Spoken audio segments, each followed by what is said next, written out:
Okay प्रीति, start करते हैं आपका full mock for BPSC and you are from electronics and communication background. जी। तो प्रीति अपने बारे में कुछ बताइए। Good evening, sir. Myself Preeti Kumari. I have completed my BTech in the year 2009 from Cambridge Institute of Technology, Tata Silve, Ranchi. After that, I joined a college, Gurgaon College of Engineering for Women in Gurgaon in the year 2011, and there I continued teaching for 2 years approx. And in that duration, I developed my interest in teaching, and hence gave GATE exam, through which I got admission in IIIT Gwalior.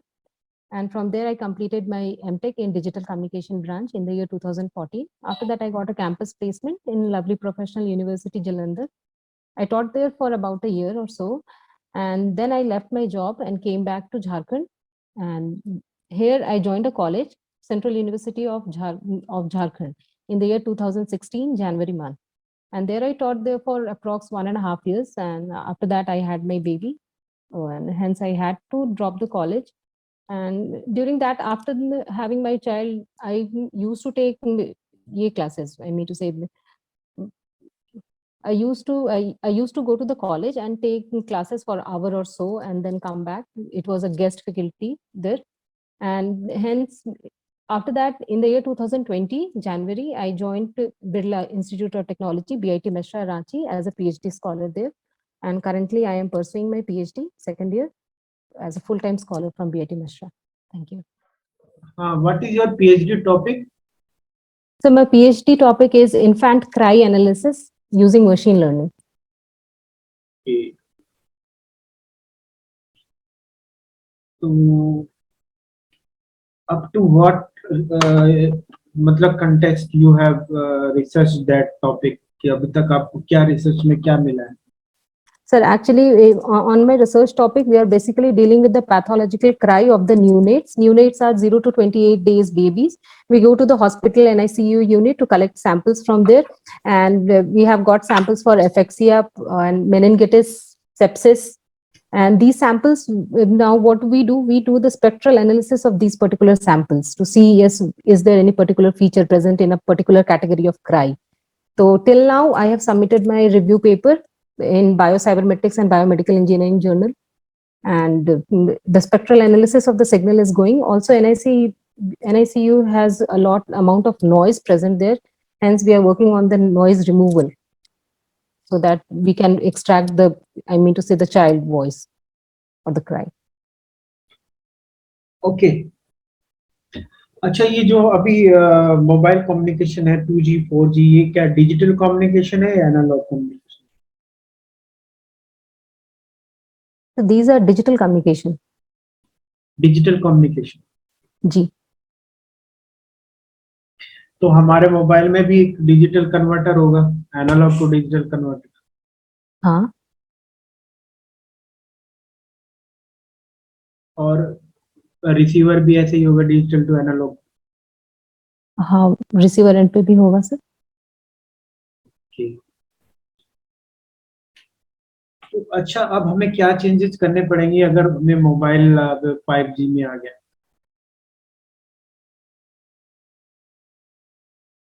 तो 5G technology के लिए actually 5G technology is a advanced version of 4G technology, and the speed, downloading speed or the speed of browsing increases by 10 folds in comparison to 4G. And what changes do we need? I mean to say, the system, the mobile phones should support 5G or high processing speed. अगर उसकी है तो the system should be able to support it. Okay.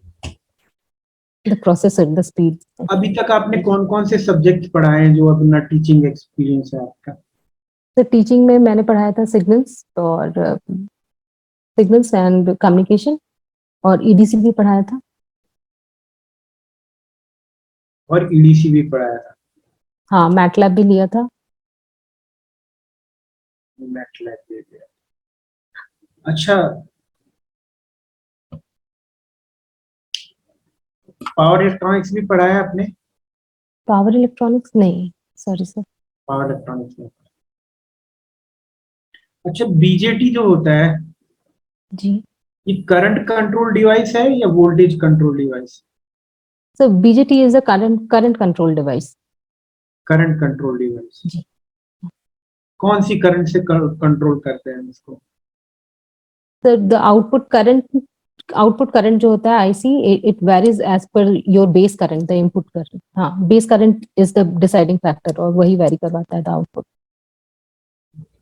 ठीक। अच्छा, जो saturation region होता है, जी। हाँ, जब सैचुरेशन रीजन में होता है तो जो जंक्शंस होते हैं वो कौन सी बायस कंडीशन में होते हैं? So in case of saturation region, both the junction, the emitter base and the base collector junction is forward bias. दोनों फॉरवर्ड बायस होते हैं। हम्म। देखो NPN, हाँ हाँ, NPN, जी। ठीक है। तो फॉरवर्ड बायस होने के लिए क्या चाहिए मेरे को? So NPN के लिए forward bias रहने के लिए I require a positive potential, a negative potential towards the N side और P is my base common, तो इधर जाएगा negative positive और इधर आएगा it should be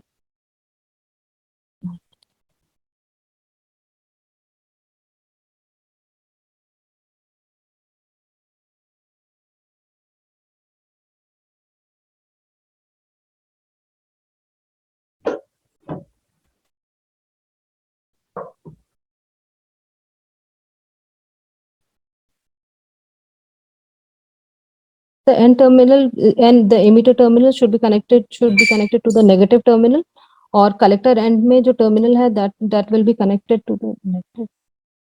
नहीं, it is also connected to the negative terminal for forward bias. अभी मैं पूछ रहा हूँ both the junction will be forward bias.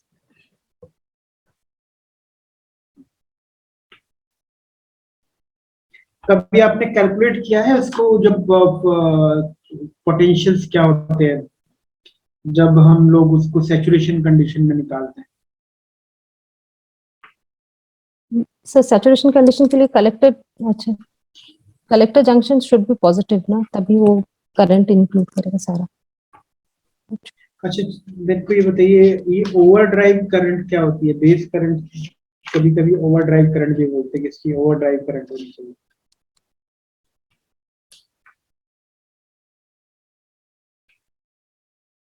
ODF factor सुना है आपने? जी। ODF. ODF, it is overdrive factor. Sorry sir.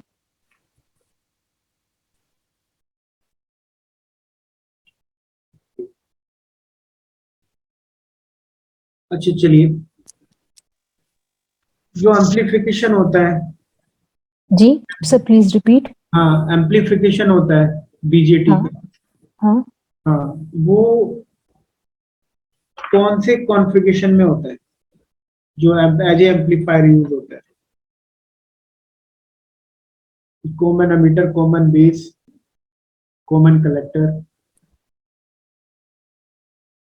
अच्छा सर, एम्पलीफायर कॉमन इमिटर में होता है।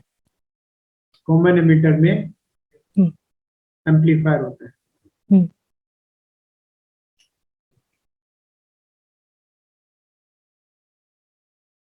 चलिए, कोई एक टॉपिक को मेरे को एक्सप्लेन करके दिखाइए। आपने एडीसी पढ़ा है ना? जी। डिवाइस एंड सर्किट्स, ठीक हम्म। है। तो एडीसी में मेरे को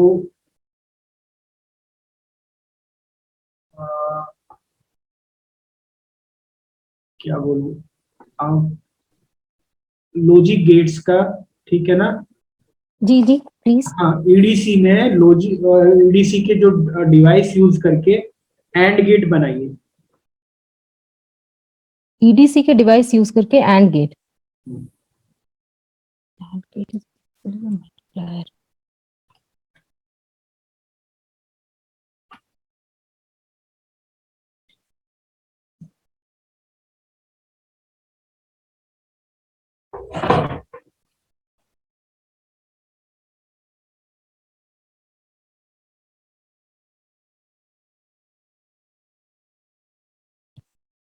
Sorry, sir, I'm not able to do it.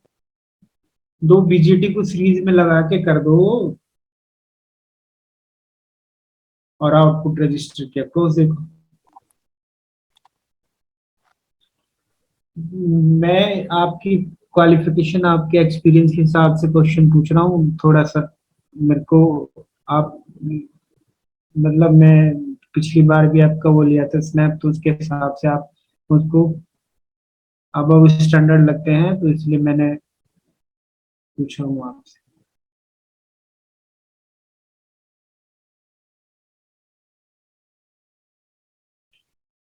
दो बीजेटी सीरीज में लगाएंगे, ठीक है, हम्म। और नीचे रजिस्टर, दो बीजीटी सीरीज में लगाएंगे। दोनों नीचे रजिस्टर और ऊपर से नीचे तक पोटेंशियल। रजिस्टर के क्रॉस आउटपुट लेंगे और दोनों बीजेटी के बेस में ए और बी इनपुट देंगे। जब दोनों ए और बी इनपुट होंगे तो दोनों स्विच क्लोज होंगे और सारा पोटेंशियल रजिस्टर के अक्रॉस आएगा। सर सॉरी, मुझसे नहीं हो पा रहा है। नहीं हो पा रहा। हम्म।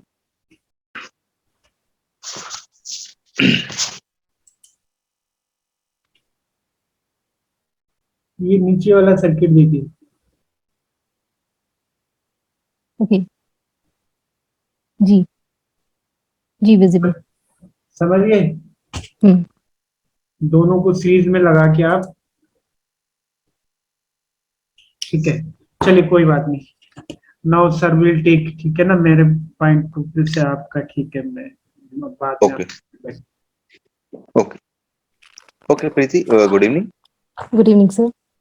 हाँ, एज यू टोल्ड, आपने सिग्नल पढ़ाया हुआ है, तो सिग्नल का पहले ये बताया आपने क्या सिलेबस रहा आपका, क्या क्या सिलेबस कवर किया आपने, जरा मुझे सिलेबस के बारे में बताएं। सर सिग्नल्स का सिलेबस में था, we need to describe different types of signal. First module different types of signals और सिस्टम्स के बारे में डिस्कस करना था। Signals and system properties discuss करना था।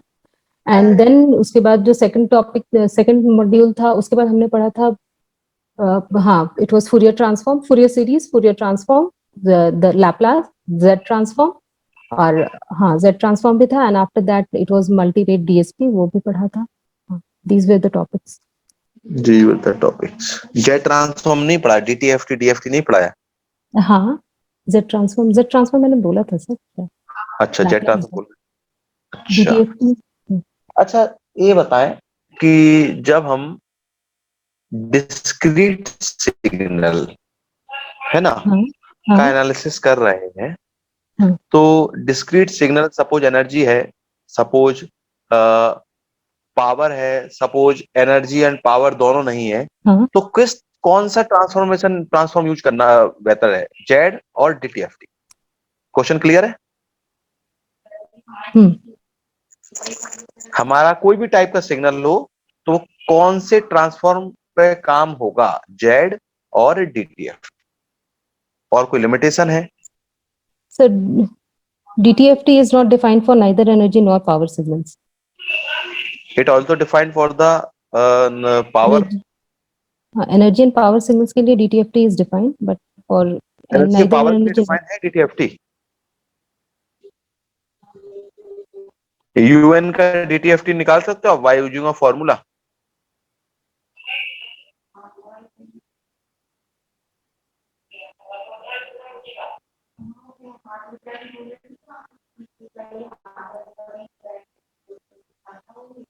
ओके, ठीक है, नेक्स्ट आते हैं। In the case of Laplace, है ना, आपने आरओसी पढ़ रखा होगा। What is the ROC? ROC is the region of convergence. Region of convergence, ठीक that है। means कि मतलब for what particular values of S my Laplace transform is defined, or it converges, not defined, it converges. The Laplace transform converges. Laplace transform converge का मतलब क्या होता है, क्या होता है It, इससे, it, मतलब it आप will इससे give a क्या? defined value. It will give the finite value. हाँ, finite or defined value. अच्छा, है ना। अगर सपोज मैं चाहता हूँ my system should be stable, then ROC में क्या होना चाहिए? तो लैपलास ट्रांसफॉर्म के लिए अगर स्टेबिलिटी चाहिए हमें लैपलास ट्रांसफॉर्म में, तो it should, the ROC should include the imaginary axis. Why is include the imaginary axis? कोई एग्जांपल से बताएं कि सर अगर ए एग्जांपल है तो इस तरह से इमेजिनरी है तो होगा, ए नहीं है तो नहीं होगा। कोई एक एग्जांपल से समझा सकते हैं ये बात? एक स्टेबल सिस्टम ले लें, अनस्टेबल सिस्टम ले लें, जरा मुझे बताएं।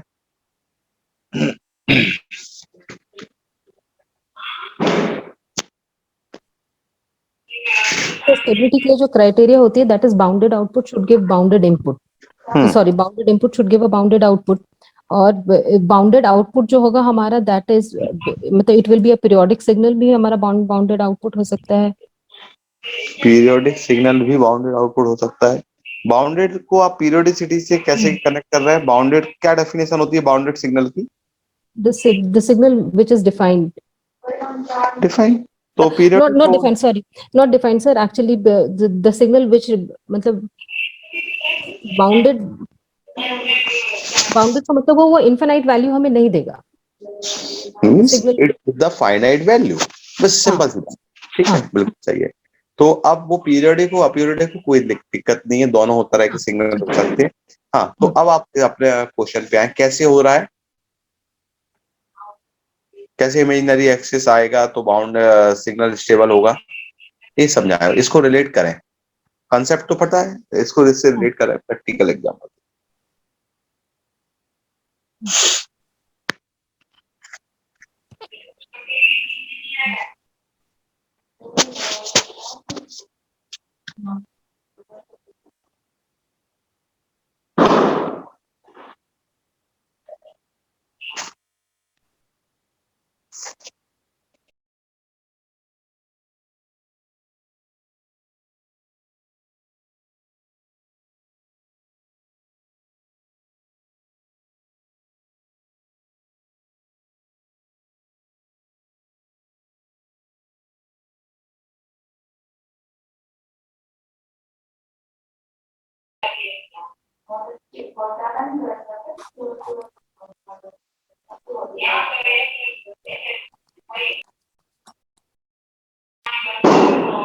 तो ये विजिबल है। If e to the power minus 80 ut is my output signal, तो अगर हम उसका लैपलास निकालेंगे तो जो पोल आएगा, मेरा पोल आएगा माइनस ए पे, और इसको स्टेबल होने के लिए the ROC should be lie on this particular half so as to include the imaginary axis यहाँ पे, देन द ओके, सिस्टम। ठीक है प्रीति। ओके, नेक्स्ट अपन क्वेश्चन पे आते हैं। आपने एक लाप्लास में यूएलटी बीएलटी पढ़ा होगा, क्या फुल फॉर्म है हाँ यूएलटी BLT? Sir, it is unilateral Laplace transform and the bilateral Laplace transform. एक सिंपल यूटी हमारा फंक्शन है, इसका यूएलटी बीएलटी निकाल के दे मुझे। दोनों में क्या डिफरेंस होगा, नहीं होगा, कैसे मैं डिफरेंस मानूंगा? सर इसका अगर हम ये बाइलैटरल ट्रांसफॉर्म निकालेंगे तो ट्रांसफॉर्म मेरा सेम ही निकलेगा 1/s दोनों के केस में, but in case of unilateral Laplace transform we don't need to define the ROC, but bilateral में हमें आरओसी डिफाइन करना इज मस्ट, और s means should be. Bilateral में आरओसी रहती है, यूनिलैटरल में आरओसी नहीं रहती, आप ये बोलना चाह रहे हो? नहीं नहीं नहीं, रहती जरूर है सर, बट ये होता है कि यूनिलैटरल में जो हमारा लैपलास ट्रांसफॉर्म में निकलता है that is unique in nature, तो वो यूनिक होने की वजह से ROC is not compulsory thing और not necessary to be defined in unilateral. ये तो मैंने बोला कि यूएलटी में आरओसी की जरूरत नहीं है। हाँ, not not necessary, but Laplace transform 1/s ही रहेगा सर दोनों केस में। आपने एक आंसर नहीं दिया, पहले बोला नेसेसरी है नहीं है, तो मुझे एक आंसर चाहिए, आरओसी है कि नहीं है, ऐसा घुमा घुमा के आंसर नहीं। सॉरी, मेरा कहना ये था सर कि यूनिलैटरल जो होता है, यूनिलैटरल हमें हमें यूनिक सॉल्यूशन देता है, तो ROC is not compulsory to be defined. Compulsory नहीं है, नहीं है, हाँ मतलब कि नहीं कर सकते, नहीं जरूरी हाँ है। हाँ। अच्छा, यूनिक सॉल्यूशन नहीं है तो क्या उसमें आपको यूनिक नहीं मिलता है? बायलेटरल में अपन को यूनिक, जैसे आपने बोला यहाँ पे यूनिक सॉल्यूशन मिलेगा, है ना, तो उसमें यूनिक नहीं मिलता है क्या? बायलेटरल में उसका अलग अलग होता है कि यूनिक सॉल्यूशन नहीं होता है?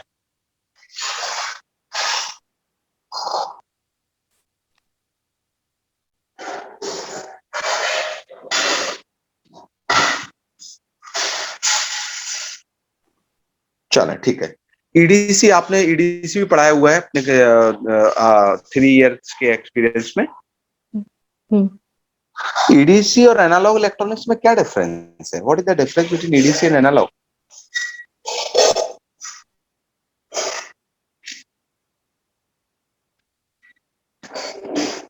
So EDC deals with the electronic devices, जो devices हमारे रहते हैं वो, whereas analog deals with, अच्छा, एनालॉग इलेक्ट्रॉनिक्स में आप बीजेटी नहीं पढ़ते हो क्या? नहीं पढ़ते ही हैं सर, तो फिर तो कंपोनेंट्स डिवाइसेस मिला के हम सर्किट बना के फिर पढ़ते हैं एनालिसिस उसका। तो डिफरेंस क्या है? मतलब यहाँ पे इलेक्ट्रॉनिक डिवाइसेस में we basically deal with the devices कि हाँ मतलब what is the characteristics of devices, how the device is working, whereas analog में क्या हो जाता है वही डिवाइस का we put it in a particular circuit और फिर सर्किट के बाद हम उसको एनालाइज करते हैं what is the output. Okay okay okay, very good. EDC में हम उसका थ्योरेटिकल एनालिसिस मान लें और उसका प्रैक्टिकल एनालिसिस मान लें कि सर्किट में कैसे बिहेव करेगा, सारे इसका एनालिसिस करते हैं, DC AC analysis, high low frequency analysis. Okay okay okay okay Preeti, ठीक है। This all about from my side. आपका अगर मैं फीडबैक दूं टेक्निकली, तो ये एवरेज से अच्छा है, बहुत ऊपर है ना। जैसे और भी स्टूडेंट, अगर मैं suppose I am taking the 50 students interview, अगर मैं 50 बच्चों का इंटरव्यू ले रहा हूं तो आप टॉप 5 में है मेरे हिसाब से, है ना। आपका जो टेक्निकल फीडबैक है मुझे ठीक लगा है, ठीक नहीं लगा, अच्छा लगा है ना, क्योंकि आपने बहुत सारे ऐसे क्वेश्चन ही बताए जो काफी डीप कॉन्सेप्ट थे, थोड़ा बहुत आपको उसकी आइडिया भी है, पहली बात, ठीक है। Out of 10 it is around 7 to 8 marks. Second thing, आपका मुझे ऐसा लग रहा है कि थोड़ा सा हर एक क्वेश्चन अटेम्प्ट करने की कोशिश में आप अपने आप को कभी कभी डिप्रेशन और अंडर कॉन्फिडेंस में ले आते हो। कभी कभी ऐसा होता है, आपको लगता है कि मुझे हर एक क्वेश्चन अटेम्प्ट करना है, ठीक है, हम उसके लिए ट्राई करते ही हैं। और ये भी आपका बहुत पॉजिटिव है कि आप अगर कोई क्वेश्चन नहीं आता तो उसको रिलेट करके आंसर दे पाते हो, that is also very good thing. क्योंकि इंटरव्यू में इतना आपका दिमाग चल रहा है तो ये सही है। बहुत सारे बच्चों के साथ तो आती हुई चीज नहीं बता पाते, बट मैंने कुछ क्वेश्चन बोला, आपने किसी से किसी को रिलेट करके आंसर दिया है या कोशिश की है, that is also very good. But negative चीज क्या है आपकी, कि कभी कभी आप ऐसा सोचते हो आपको हर एक आंसर देना है, जिसके कारण स्ट्रेस आ जाता है, जो कि आपके फेस पे, आपके बोलने पे दिखता है, ठीक है ना। तो ठीक है, अगर नहीं आ रहा है तो फ्री माइंड से आप उसको सॉरी सर पोलाइटली बोल के निकल सकते हैं, but you have to try it, पहली बात, ठीक है। जी ओके। और आपका पॉजिटिव है क्या, आपका कॉन्फिडेंस लेवल भी ठीक, आपका कॉन्फिडेंस लेवल चीजों को डिलीवर करने का जो तरीका है, जिस तरह से आप बता रहे हैं वो भी ठीक है। थोड़ा सा मुझे थोड़ा सा कभी कभी स्पीड थोड़ा सा बताने में मुझे बहुत फास्ट लगी, जैसे आपने बताया एकदम से जल्दी जल्दी बता दिया, ये थोड़ा टीचर की क्वालिटी नहीं है, बट दैट इज ओके, कोई बड़ा इतना बड़ा इशू नहीं है। अगर उसको आप थोड़ा याद रखें ड्यूरिंग द इंटरव्यू, याद रह पाए तो ठीक है, नहीं रह पाए तो उसका कोई नहीं है। कि समझाते ना, अपन किसी चीज को समझा रहे हैं तो वो एक थोड़ा सा दिखना चाहिए। इंटरव्यू क्यों ले रहे हैं, वो यही देखना चाहते कि आप में टीचर की क्वालिटी है कि नहीं है ना। पर बाकी ओवरऑल आपका बहुत अच्छा है। Okay sir, that's all from my side. Okay, thank you sir. Thank you sir. हाँ हाँ प्रीति, जी सर ने आपको बता ही दिया टेक्निकल, मैं भी आपको कल आपका फीडबैक दे चुका हूँ, कल या परसों, ठीक है। हाँ मेरे हिसाब से आपका ठीक है, थोड़ा सा उन्हीं चीजों को मैनेज करना जो सर ने बोला है कि बोलते हुए थोड़ा सा पॉज लेना है चीजों को बताने के टाइम पर, ठीक है ना। और ठीक थोड़ा सा समझ के, थोड़ा सा स्पीड पे अगर कंट्रोल हो सकता है तो ठीक है, अदरवाइज कोई ऐसा कोई प्रॉब्लम नहीं है, ठीक है। जी क्वेश्चन ये भी पूछेंगे, आप पीएचडी छोड़ देंगे क्या, आप सिलेक्ट हो जाएंगे तो आपको तैयार रहना पड़ेगा कि पीएचडी के लिए आपके प्रोफेसर जो आपके पीएचडी है वो आपको पार्ट टाइम कराएंगे, या आप उसको कर सकते हैं, नहीं कर सकते हैं, तो उस आंसर को प्रिपेयर करना है आपको, ठीक है। क्योंकि जी अगर आपका ज्वाइनिंग आ गया तो आप पीएचडी कर रहे हैं तो आपको छोड़ना पड़ेगा, या फिर आप कंटिन्यू कर सकते हैं पार्ट टाइम अपनी पीएचडी। ये आपको जी आइडिया होना चाहिए आपको उसके बारे में, ठीक है। जी हाँ, और क्या बोलते हैं, ये कुछ चीजें, टेक्निकल सर, टेक्निकल में do I need to revise my basics, क्योंकि मुझे लगता है I am not able to deliver completely शायद। देखो कब है इंटरव्यू आपका? सर मंडे, सेकंड मंडे है। को है ना, तो अभी अब इतना ज्यादा सोचने की जरूरत नहीं है, जितना पढ़ा है उसको अच्छे से रिवाइज कर लो, ठीक है ना। जी बस जितना पढ़ा है उसी को रिवाइज करो, जो अगर आउट ऑफ द वो जाते हैं तो यू कैन से कि sir I revise this subject, तो अभी मैं इनमें से मतलब कॉन्फिडेंटली कहना कि sir you may please ask question from this subject, तो वो डेफिनेटली दे विल। और कभी कभी जी क्या होता है ना, आपके एक दो क्वेश्चन से कॉन्सेप्ट पता चल जाता है, तो दे फिर वो और हार्ड क्वेश्चन पूछना शुरू कर देते हैं, ठीक है ना। वो उनका माइंड में आ जाता है कि हमने सेलेक्ट कर लिया, अब इसका टेस्ट लेते हैं, ठीक है ना। तो जी कभी कभी ऐसा भी होता है, तो उसमें घबराने की जरूरत नहीं है, ठीक है। जी क्योंकि कॉन्सेप्ट से एक दो क्वेश्चन की आंसर करने से ही कॉन्सेप्ट पता चल जाता है कि how deep you have studied your subject, hmm, ठीक है। तो डोंट ठीक वरी, अब जितना पढ़ा है उसी को रिवाइज करिए, ठीक है। ठीक ठीक। Thank you sir, thank you, चलिए, good luck, thank you sir, best. Thank you.